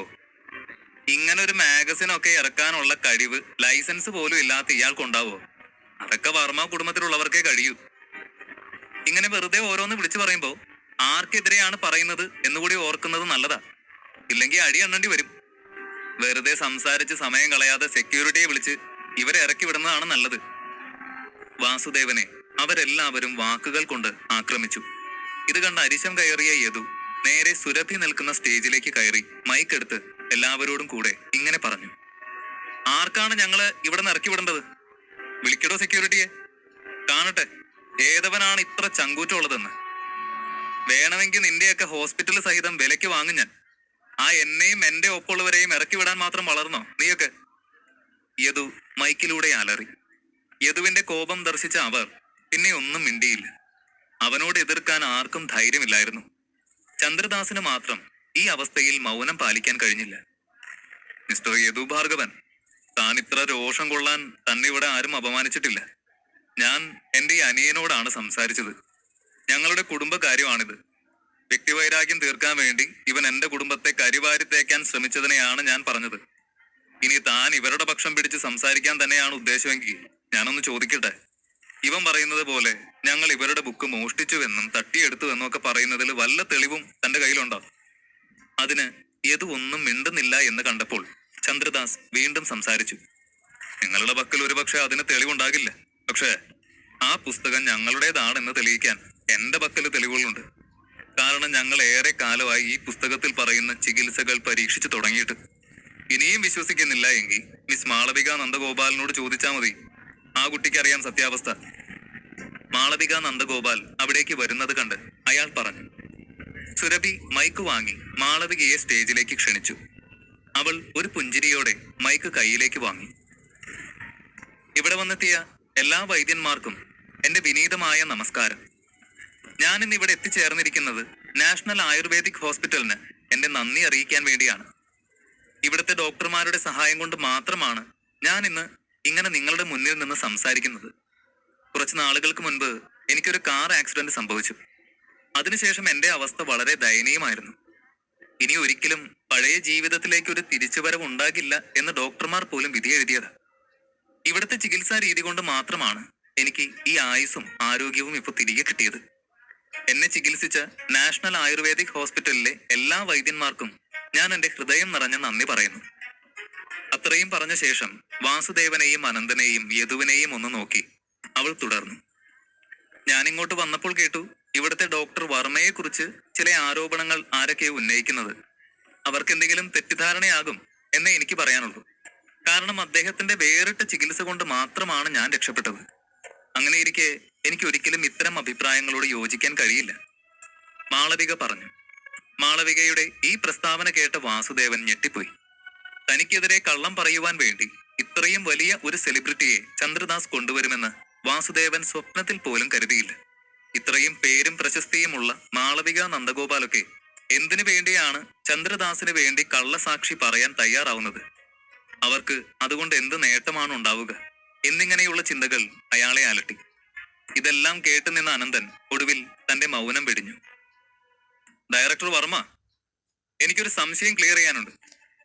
നിങ്ങൾ തന്നെ സമ്മതിച്ചല്ലോ നിങ്ങൾ മറ്റൊരു ഹോസ്പിറ്റലിലും ഇല്ലാത്ത പ്രത്യേക തരത്തിലുള്ള ചികിത്സാ രീതികളാണ് ഉപയോഗിക്കുന്നതെന്ന്. അതും നിങ്ങൾ സ്വയം കണ്ടുപിടിച്ച് പരീക്ഷിച്ച് ഉറപ്പുവരുത്തി എഴുതിയുണ്ടാക്കിയ ഈ പുസ്തകത്തിലെ രീതി അല്ലേ? അനന്തൻ പരിഹാസ സ്വരത്തിൽ ആ വരി അല്പം ഊന്നിയാണ് പറഞ്ഞത്. അനന്തന്റെ സ്വരത്തിലെ ഹാസ്യം മനസ്സിലാക്കിയ ചന്ദ്രദാസിന്റെ മുഖം ഇരുളുന്നത് കണ്ട് അനന്തൻ തുടർന്നു. അങ്ങനെയാണെങ്കിൽ ഈ ചികിത്സ കാരണം ആരെങ്കിലും മരണപ്പെട്ടാൽ അതിന്റെയും ഉത്തരവാദിത്തം നിങ്ങളും നിങ്ങളുടെ ഹോസ്പിറ്റലും ഏറ്റെടുക്കോ? അല്ല, ചോദിക്കാൻ കാരണം എങ്ങും അപ്രൂവൽ കിട്ടാത്ത, എവിടെയും പബ്ലിഷ് പോലും ചെയ്യാത്ത ചികിത്സാ മുറകളും മരുന്നുകൂട്ടുകളും അല്ലേ? അപ്പോ എന്തെങ്കിലും പിഴവ് സംഭവിച്ചാൽ ആർക്കാണ് അതിന്റെ ഉത്തരവാദിത്തം? അനന്തൻ ചോദിക്കുന്നത് കേട്ട ചന്ദ്രദാസ് ചിരിച്ചു. ഞാൻ ഒരു 100 ആവർത്തി പരീക്ഷിച്ച് ഉറപ്പുവരുത്തിയതാണ് ഈ പുസ്തകത്തിലെ ഓരോ കാര്യങ്ങളും. അതിൽ പിഴവുണ്ടാകാനോ? അസംഭവ്യം, അയാൾ പറഞ്ഞു. അത്രയ്ക്ക് ആത്മവിശ്വാസം വേണോ ഡോക്ടർ? പിന്നീട് അബദ്ധമായി പോയി എന്ന് തോന്നും ചിലപ്പോ. അനന്തൻ പറഞ്ഞത് കേട്ട ചന്ദ്രദാസ് സംശയത്തോടെ നോക്കി. മാളവിക നന്ദഗോപാൽ, നിങ്ങളോട് ഞാൻ ഒരു കാര്യം ചോദിച്ചോട്ടെ? നിങ്ങൾക്ക് സംഭവിച്ച ആക്സിഡന്റിനെ പറ്റി യദുവാണ് എന്നോട് പറഞ്ഞത്. പക്ഷേ എനിക്കതിൽ കുറച്ചുകൂടെ വ്യക്തത വേണം. 1 വർഷം മുൻപാണ് നിങ്ങൾക്ക് കാർ ആക്സിഡന്റ് സംഭവിച്ചത്. 3 മാസം നിങ്ങൾ പാരലൈസ്ഡ് ആയി കിടന്നു. അവസാനമാണ് താൻ ഇവിടേക്ക് വന്നത്. ഡോക്ടർ വർമ്മ തന്നെ സിൽവർ നീഡിൽ ടെക്നിക് ഉപയോഗിച്ചാണ് ചികിത്സിച്ചത്. കാൽപാദത്തിൽ നിന്നാണ് ചികിത്സ സ്റ്റാർട്ട് ചെയ്തത്. 7 നീഡിൽസ് ഉപയോഗിച്ച് കഴിഞ്ഞപ്പോൾ നിങ്ങൾക്ക് 3 കപ്പ് മരുന്ന് തന്നു. അരമണിക്കൂർ കഴിഞ്ഞ് വീണ്ടും ഇത് ആവർത്തിച്ചു. ഇങ്ങനെ തന്നെയല്ലേ ട്രീറ്റ്മെന്റ്? അനന്തൻ പറഞ്ഞത് കേട്ട് മാളവിക കണ്ണു മിഴിച്ച് അവനെ നോക്കി. ഇതൊക്കെ എങ്ങനെ അറിയാം എന്ന ഭാവത്തിൽ. ഇവിടെ വർക്ക് ചെയ്യുന്ന ആരെങ്കിലും ആയിട്ട് നല്ല ഫ്രണ്ട്ഷിപ്പ് ഉണ്ടാകും. പിന്നെ ഇത്തരം വിവരങ്ങൾ ചോർത്താനാണോ പ്രയാസം? ചന്ദ്രദാസ് ഉച്ചത്തോടെ ചോദിച്ചു. നിങ്ങളുടെ വിശ്വസ്തരായ സ്റ്റാഫ്സ് ഇതൊക്കെ പുറത്ത് ആരോട് പറഞ്ഞാലും എന്നോട് പറയോ മിസ്റ്റർ? വെറുതെ കിടന്ന് പുലമ്പാതെ. പിന്നെ miss Malavika Nandagopal, for your kind information, നിങ്ങൾ അന്ന് കുടിച്ച മെഡിസിനിൽ ഒരു തരം പോയ്സൺ ഉണ്ട്. അത് കാരണം തന്നിൽ ഇപ്പോഴും രോഗം അവശേഷിക്കുന്നുമുണ്ട്. ഞാൻ പറഞ്ഞാൽ വിശ്വസിക്കില്ല എന്നറിയാം. സ്വന്തം അവസ്ഥ സ്വയം ബോധ്യപ്പെടണമെന്നുണ്ടെങ്കിൽ ദേ ആ സർജിക്കൽ ബ്ലേഡ് എടുത്ത് കൈവെള്ളയിൽ ചെറുതായ ഒരു മുറിവുണ്ടാക്കി നോക്ക്. അപ്പോ വ്യക്തമാവും. അനന്തൻ പറഞ്ഞത് തള്ളിക്കളയാൻ അവൾക്ക് തോന്നിയില്ല. അവന്റെ സ്വരത്തിലെ ഗൗരവം കണ്ട അവൾക്ക് എന്തോ അരുതാത്തത് ഫീൽ ചെയ്യാൻ തുടങ്ങി. അവൻ പറഞ്ഞതുപോലെ കൈവെള്ളയിൽ നേർത്ത ഒരു മുറിവുണ്ടാക്കി. തൊലി അടർന്നത് പോലും ആരും കാണാത്ത അത്ര ചെറിയ മുറിവ്. ഒരു ചുവന്ന വര പോലെ രക്തം പൊടിഞ്ഞിട്ടുണ്ട്. അത്രേ ഉള്ളൂ മുറിവിന്റെ വലിപ്പം. പക്ഷേ അവൾക്ക് ശരീരമാസകലം തളരുന്നത് പോലെ തോന്നി. ചോര കണ്ടാൽ ചിലർക്ക് തല കറങ്ങുമല്ലോ, അതാവും തനിക്ക് ഈ തളർച്ച എന്ന് അവൾ കരുതി. പക്ഷേ അനന്തൻ അവളോട് കുറച്ചുകൂടി നന്നായി മുറിക്കാൻ പറഞ്ഞു. അവൾ അവനെ ഒന്ന് നെറ്റി ചുളിച്ചു നോക്കിയെങ്കിലും അവൻ പറയുന്നതിൽ എന്തോ കാര്യമുണ്ട് എന്ന് അവളുടെ മനസ്സ് പറയുന്നുണ്ടായിരുന്നു. അതുകൊണ്ട് തന്നെ അവൾ ആ സർജിക്കൽ ബ്ലേഡ് കയ്യിൽ മുറുകെ പിടിച്ച് ശ്വാസം ഒന്ന് വലിച്ചെടുത്തുകൊണ്ട് കൈവെള്ളയിൽ അമർത്തി വരഞ്ഞു. ആ! അവൾ അറിയാതെ നിലവിളിച്ചു പോയി. പക്ഷേ അതൊരിക്കലും കൈമുറിഞ്ഞ വേദന കൊണ്ടല്ല. അവളുടെ ശരീരം ആസകലം മുറിവുണ്ടായതുപോലെ അവൾക്ക് നോവുന്നുണ്ട്. മൂക്കിൽ നിന്ന് രക്തം വരുന്നത് കൂടി കണ്ട അവൾ പേടിച്ചു കരഞ്ഞു. എനിക്കെന്താ പറ്റിയേ? പ്ലീസ് എന്നെ രക്ഷിക്ക്, ഞാനിപ്പോ മരിക്കും.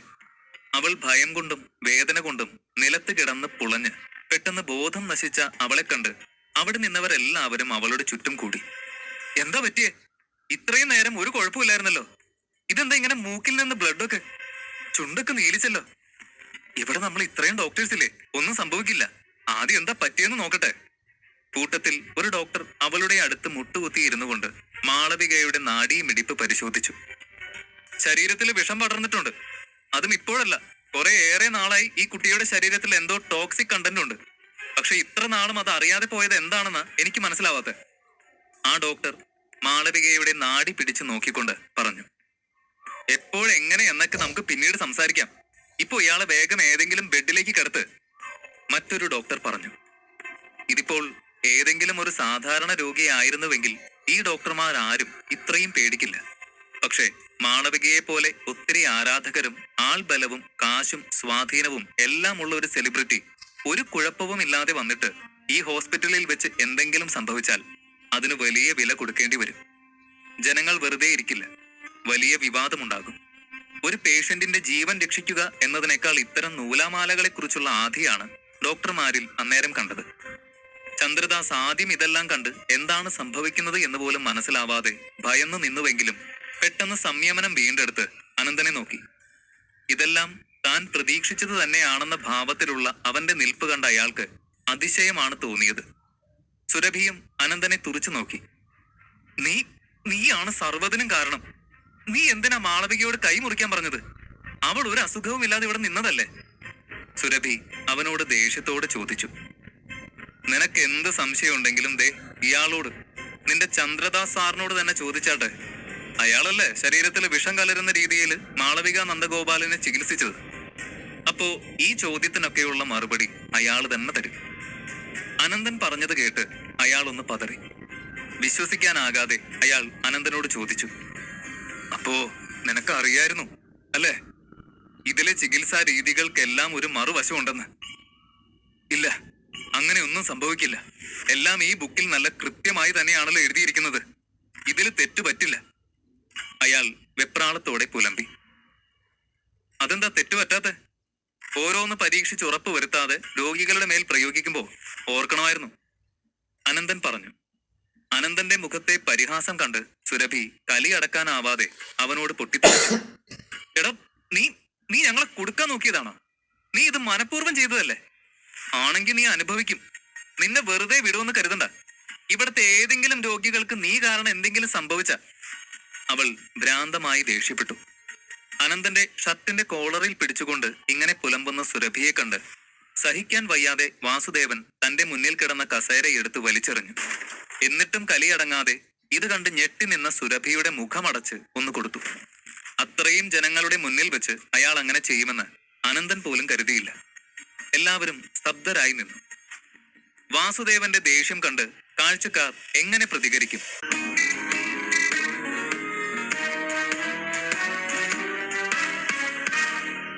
അധ്യായം 91.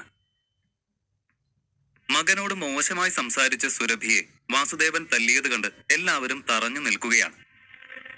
എടി പെണ്ണെ, നീ കുറെ നേരമായല്ലോ എന്റെ ചെറുക്കന്റെ മേലെ കുതിര കയറുന്നു. നിലത്ത് നിൽക്കടി ആദ്യം, അയാൾ സുരഭിയോട് പറഞ്ഞു. തന്നെ അടിച്ചു. തനിക്ക് എവിടെ നിന്ന് ഇത്ര ധൈര്യം? തന്നെ ഞാൻ ഇതിന് അനുഭവിപ്പിക്കും, അവൾ കവിൾത്തടം പൊത്തിപ്പിടിച്ചുകൊണ്ട് പറഞ്ഞു. മാളവിക കുഴഞ്ഞു വീണപ്പോൾ കുറെ പേർ അവൾക്ക് പിന്നാലെ പോയത് കാരണം ഇവിടെ ഈ പ്രശ്നം നടക്കുന്നത് അധികം ആരും അറിഞ്ഞില്ല. എല്ലാവർക്കും മാളവിക നന്ദഗോപാലിന് എന്തു പറ്റി എന്നായിരുന്നു അറിയേണ്ടിയിരുന്നത്. അതുകൊണ്ട് തന്നെ ഇവിടെ സുരഭിക്ക് വേണ്ടി സംസാരിക്കാൻ ചന്ദ്രദാസ് മാത്രമേ ഉണ്ടായിരുന്നുള്ളൂ. തന്തയും മോനും കൂടി രാവിലെ എഴുന്നള്ളിയത് ഞങ്ങളുടെ സ്വസ്ഥത കളയാൻ വേണ്ടിയായിരുന്നോ? പിന്നെ നീ കരുതി കൂട്ടിയാണ് ഇതെല്ലാം ചെയ്തതെങ്കിൽ മോനെ നീ കുറിച്ചു വെച്ചോ, ഇതിനുള്ള പണി നിനക്ക് കിട്ടിയിരിക്കും. അച്ഛനോ അനിയത്തിയോ ആയി ഡിസ്പെൻസറി നടത്തി ഇങ്ങനെ അധികകാലം വാഴില്ല നീ, അയാൾ പറഞ്ഞു. അത് നാളത്തെ കാര്യമല്ല വല്യച്ഛ, നാളെ എന്ത് സംഭവിക്കുമെന്ന് ആർക്കാ ഇപ്പൊ ഉറപ്പ് പറയാൻ പറ്റുക? അതുകൊണ്ട് ആ ഭീഷണി വിട്. അനന്തൻ അത് പറഞ്ഞു തീർന്നപ്പോഴേക്കും അവിടേക്ക് കുറച്ചു പേർ കടന്നു വന്നു. അതിൽ അല്പം പ്രായം ചെന്ന മധ്യവയസ്കനായ ഒരു വ്യക്തിയെ കണ്ട് എല്ലാവരും ബഹുമാനപൂർവ്വം വഴി മാറിക്കൊടുത്തു. ആയുർവേദിക് കൗൺസിലിന്റെ ഹെഡായ ഹെൽത്ത് സെക്രട്ടറി കൂടിയായ ധനഞ്ജയൻ ഭട്ടതിരിയാണ് വന്നത്. ആയുർവേദിക് ഡിപ്പാർട്ട്മെന്റിലെ എന്ത് കാര്യത്തിനും അന്തിമ തീരുമാനം അയാളുടേതാണ്. ഇത്രയും പ്രശ്നങ്ങൾ നടക്കുന്ന നേരം തന്നെ അദ്ദേഹവും അവിടെ എത്തിയത് കണ്ട് എല്ലാവരും ടെൻഷനായി. ധനഞ്ജയൻ സാർ എന്താ ഒരു മുന്നറിയിപ്പും ഇല്ലാതെ? ഇവിടെ നടക്കുന്ന കാര്യങ്ങളൊക്കെ അറിഞ്ഞിട്ടുള്ള വരവാണോ? അവർ പരസ്പരം ചോദിച്ചു. ധനഞ്ജയൻ ഭട്ടതിരി അവിടെ ആകെ നോക്കി. ഒറ്റ നോട്ടത്തിൽ തന്നെ ഒരു സംഘർഷാവസ്ഥ തിരിച്ചറിയാൻ കഴിയുന്നത് കാരണം സുരഭിയോ ചന്ദ്രദാസോ ഒന്നും മിണ്ടുന്നില്ല. അനന്തനും വാസുദേവനും ഇതൊന്നും തങ്ങളെ ബാധിക്കുന്നില്ല എന്ന ഭാവത്തിൽ നിൽക്കുകയാണ്. ഇതെല്ലാം കണ്ട യദു അനന്തന്റെ അടുത്തേക്ക് വന്ന് മെല്ലെ ചോദിച്ചു. കണ്ടിട്ട് എനിക്ക് അല്പം ഷോ ഇറക്കാനുള്ള ടൈം ആയെന്ന് തോന്നുന്നു. അപ്പോ എങ്ങനെ, ഞാൻ തുടങ്ങട്ടെ? യദു ചോദിച്ചു. ഐശ്വര്യമായിട്ട് തുടങ്ങിക്കോ, അനന്തൻ ഒരു ചെറു ചിരിയോടെ തന്നെ പറഞ്ഞു. യദു വേഗം പുറത്തേക്ക് പോയി. തിരികെ വരുമ്പോൾ ഒപ്പം ചില ചാനലുകാരും ഉണ്ടായിരുന്നു. അവർ ഹെൽത്ത് സെക്രട്ടറി ധനഞ്ജയൻ ഭട്ടതിരിയെയും ആയുർവേദിക് കൗൺസിൽ ഡയറക്ടർ ചന്ദ്രദാസിനെയും വളഞ്ഞു. യദുവും അനന്തനും ഇത് കണ്ട് പരസ്പരം കണ്ണു ചിമ്മി. ഇനി ചന്ദ്രദാസിന് രക്ഷപ്പെടാനാവില്ല എന്നവർക്ക് ഉറപ്പായിരുന്നു. അനന്തനും യദുവും നല്ല ആത്മവിശ്വാസത്തോടെ നിൽക്കുമ്പോൾ വാസുദേവൻ മാത്രം കുറച്ച് ടെൻഷനിലാണ്. അയാൾ അനന്തനോട് മെല്ലെ ഇങ്ങനെ ചോദിച്ചു.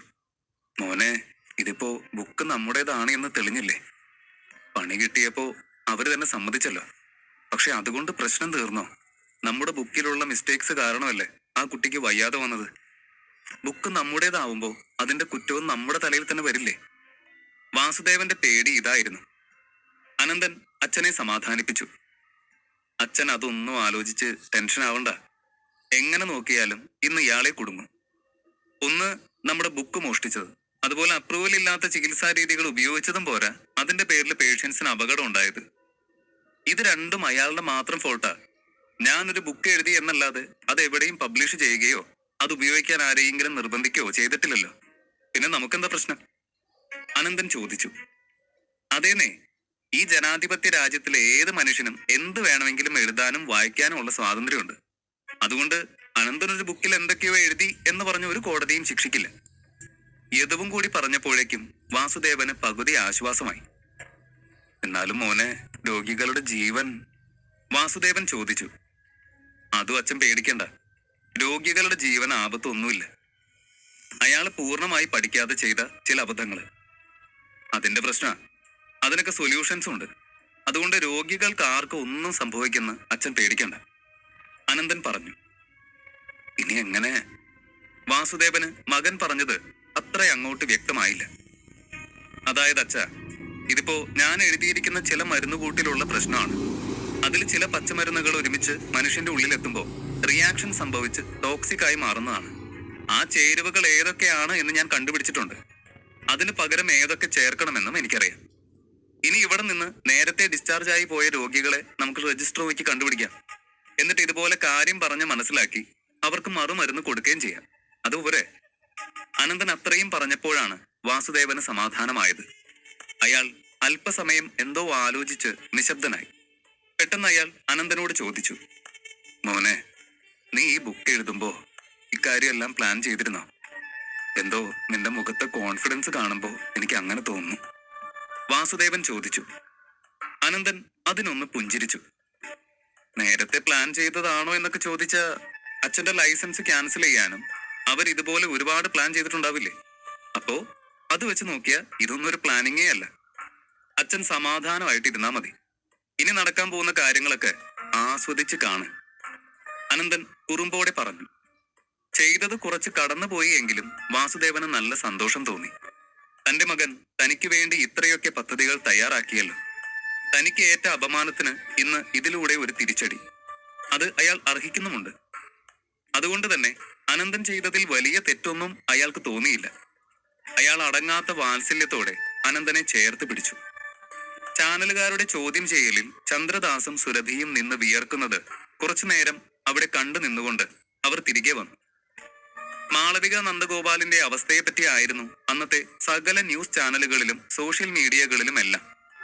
മാസങ്ങൾക്ക് മുൻപ് വരെ ഇവിടെ മാളവിക ചികിത്സയിലായിരുന്നുവെന്നും ഹോസ്പിറ്റലിന്റെ അനാസ്ഥയായിരുന്നു ചികിത്സ കഴിഞ്ഞ് നാളുകൾ കഴിഞ്ഞപ്പോൾ പെട്ടെന്ന് ആരോഗ്യനില ഗുരുതരാവസ്ഥയിലേക്ക് കടക്കാൻ കാരണമെന്നുമുള്ള രീതിയിൽ തന്നെയാണ് വാർത്തകൾ പ്രചരിച്ചത്.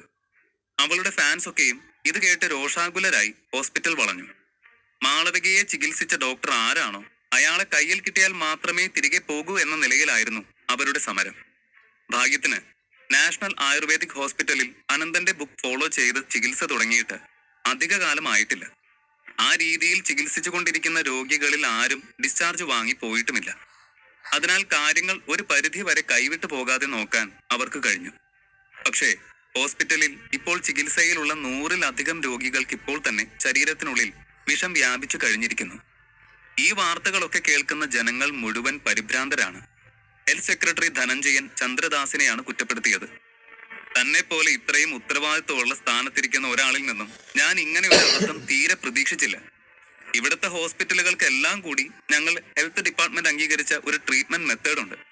അതിനു പകരം തനിക്ക് തോന്നിയതുപോലെ കയ്യിൽ കിട്ടുന്ന പുസ്തകങ്ങൾ നോക്കി ചികിത്സിക്കാൻ തനിക്ക് ആരാ ലൈസൻസ് തന്നെ? തനിക്ക് പരീക്ഷിച്ച് കളിക്കാനുള്ള ശരീരങ്ങളാണോ ഇവിടെ വരുന്ന രോഗികൾ? ഈ പ്രശ്നങ്ങൾ കാരണം ഏതെങ്കിലും ഒരു രോഗി മരണപ്പെട്ട പിന്നെ താൻ ചില്ലറയൊന്നും ആയിരിക്കില്ല അനുഭവിക്കുക. അഴി എണ്ണേണ്ടി വരും. അത് മാത്രോ ജനങ്ങൾ വെറുതെ വിടോ? ഇത്രയും കാലം കഷ്ടപ്പെട്ട് പടുത്തുയർത്തി കൊണ്ടുവന്നിട്ട് സ്വയം തൊലച്ചില്ലടോ താൻ? ധനഞ്ജയൻ ഭട്ടതിരി അവിടെ നിന്ന് കലിതുള്ളി. ചന്ദ്രദാസിന് പ്രശ്നത്തിന്റെ ഗൗരവം മനസ്സിലായി എങ്കിലും അവിടെ ഈ രോഗികളെ ബാധിച്ചിരിക്കുന്ന വിഷത്തിനെ നീക്കം ചെയ്യാൻ വേണ്ട ചികിത്സയുണ്ടായിരുന്നില്ല. കാര്യങ്ങൾ ചന്ദ്രദാസിന്റെ അധീനതയിൽ നിന്നും എപ്പോഴേ കൈവിട്ടു പോയിരിക്കുന്നു. അയാൾ എന്തു വേണമെന്നറിയാതെ കുഴഞ്ഞു. നാഷണൽ ഹോസ്പിറ്റലിൽ ചികിത്സിക്കാൻ പറ്റാത്ത ഒരു വിഷവും ഇതുവരെ ഉണ്ടായിരുന്നില്ല. എന്തു തരം വിഷമായാലും ഇവിടെ അതിനുള്ള ചികിത്സയുണ്ട്. ഇന്ന് വരെ ഒരു രോഗിയുടെ കാര്യത്തിലും ഒരു പിഴവും സംഭവിച്ചിട്ടില്ല. പിന്നെ എവിടെയാണ് തനിക്ക് പിഴച്ചത്? അയാൾ സ്വയം ചോദിച്ചു. അന്ന് രാത്രി മുഴുവൻ അയാൾ ഇതിനെക്കുറിച്ച് ചിന്തിച്ച് ഉറക്കം പോലും ഇല്ലാതെ കിടന്നു. പിറ്റേന്ന് രാവിലെ സുരഭി വന്നു. അവൾ വളരെ ഗൗരവപൂർവമാണ് ചന്ദ്രദാസിനോട് സംസാരിച്ചത്. അങ്കിൾ, ഞാൻ ഇന്നലെ രാത്രി മുഴുവൻ ഇരുന്ന് വീട്ടിലുള്ള എല്ലാ ആയുർവേദ ഗ്രന്ഥങ്ങളും മറിച്ചു നോക്കി. നമ്മൾ പബ്ലിഷ് ചെയ്യാൻ പോകുന്ന മാഗസിനിലെ കോണ്ടന്റ് ഞാൻ ഒരു പുസ്തകത്തിലും കണ്ടിട്ടില്ല. പിന്നെ ആ ബുക്കിലെ കാര്യങ്ങൾ അതെവിടെന്നാ കിട്ടി? അവൾ ചോദിച്ചു.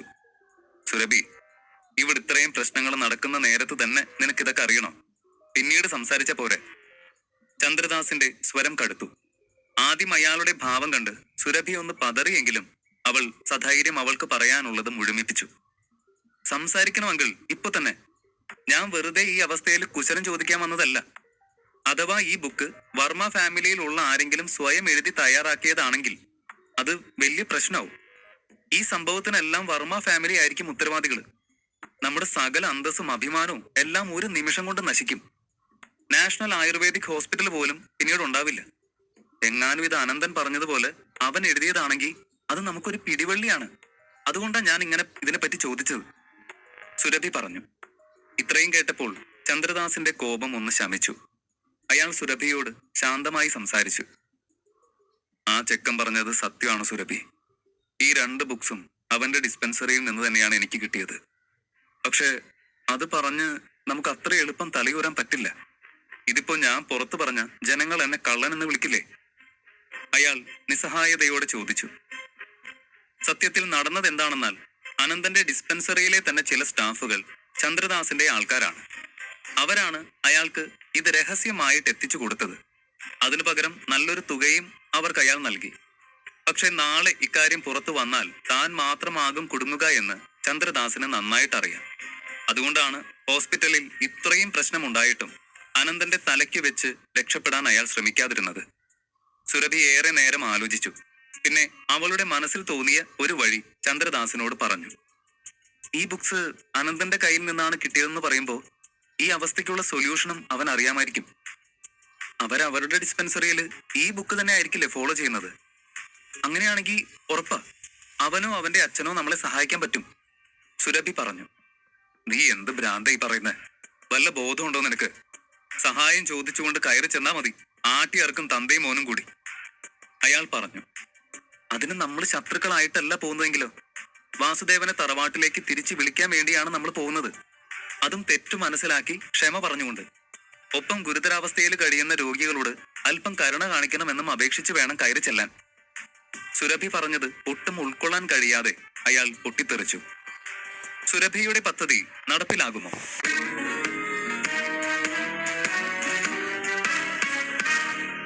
അധ്യായം 92. നാഷണൽ ആയുർവേദിക് ഹോസ്പിറ്റലിന്റെ ഇപ്പോഴത്തെ അവസ്ഥയ്ക്ക് പരിഹാരം കാണാനായി ചന്ദ്രദാസ് നേരിട്ട് പോയി വാസുദേവനോട് ക്ഷമ പറയണമെന്ന് സുരഭി ഉപദേശിച്ചു.